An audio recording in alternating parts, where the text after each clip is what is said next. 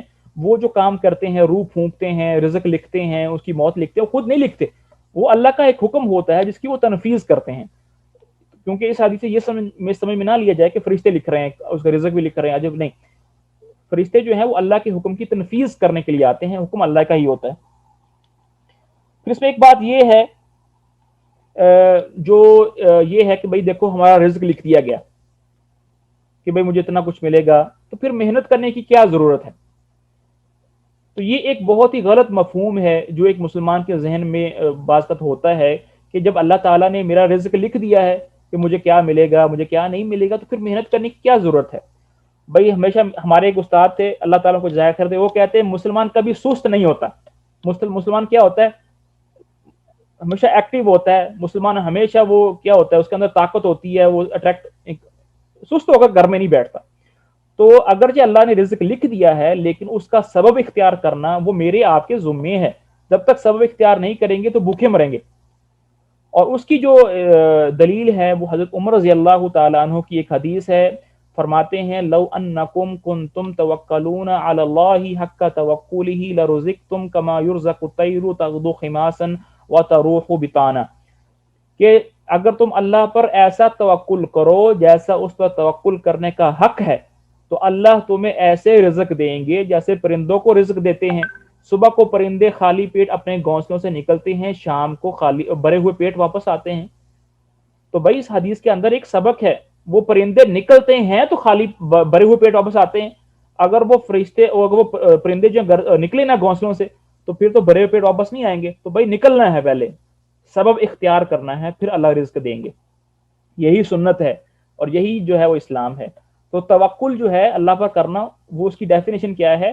صدق الاعتماد علی اللہ مع اخذ الاسباب، اللہ پر سچے دل سے اعتماد کر کے اس کے بعد اسباب اختیار کرنا. جیسے وہ ایک صحابی تشریف لائے، کہا یا رسول اللہ اعقلها او اتوکل، کہ اپنی سواری کو میں باندھوں یا توکل پہ چھوڑ دوں؟ آپ صلی اللہ علیہ وسلم نے فرمایا اعقلها، پہلے باندھو، ثم توکل، پھر اللہ پہ توکل کرو. تو پہلے سبب اختیار کرو، اس کے بعد توکل کرو. یہ دونوں چیزیں ہوں گی تو صحیح توکل ہے. اگر آپ نے صرف توکل کر لیا ہے، سبب اختیار نہیں کر رہے، تو پھر توکل ابھی پورا نہیں ہوا ہے. اس کے بعد ہمیں ایک اور بات ملتی ہے کہ انسان کی جو اینڈنگ ہے، انسان کی جو نہایا ہے دنیا کے اندر، وہ دو چیزیں ہیں، یا وہ شقی ہے یا وہ بدبخت ہے. تو اللہ تعالیٰ میری اور آپ کی جو ہے وہ حفاظت فرمائے اور ہمیں اہل سعادت والوں میں سے بنائے اور اہل سعادت والے اعمال کرنے کی توفیق نصیب فرمائے. اللہ تعالیٰ ہمیں سمجھنے کی، عمل کرنے کی توفیق نصیب فرمائے. جی کوئی سوال ہے، کوئی بات پوچھنی ہے تو وہ پوچھ سکتے ہیں.